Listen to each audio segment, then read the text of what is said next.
Hello guys, আসসালামু আলাইকুম রহমতুল্লাহি বারাকাতু। আমার এই ভিডিওটি দেশ বিদেশ যেখান থেকে দেখছেন সকলের জন্য সুস্বাস্থ্য কামনা করছি। আজ চলে আসলাম নতুন একটি ভিডিও নিয়ে। মাছ, সমুদ্রের মাছ। এটা হলো মালয়েশিয়া থেকে ভিডিওটা করেছি।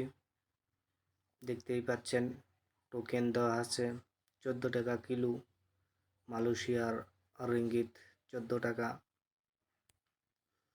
সমুদ্রের মাছ, আর এটা হলো 19 টাকা কেজি। এটা সমুদ্রের মাছ, দেখতেই পাচ্ছেন। আর এটা হলো 13 টাকা। প্রতিটা মাছের সাথে টোকেন দেওয়া আছে। আর এটা হলো 14 টাকা। এখানে দেখতে পাচ্ছেন পোয়া মাছ। পোয়া মাছ হচ্ছে 18 টাকা কেজি। আর সমুদ্রের এই মাছ বাংলাদেশের মধ্যে খুব কমই পাওয়া যায় সচরাচর। আমার এই চ্যানেলে যদি নতুন হয়ে থাকেন অবশ্যই লাইক কমেন্ট শেয়ার সাবস্ক্রাইব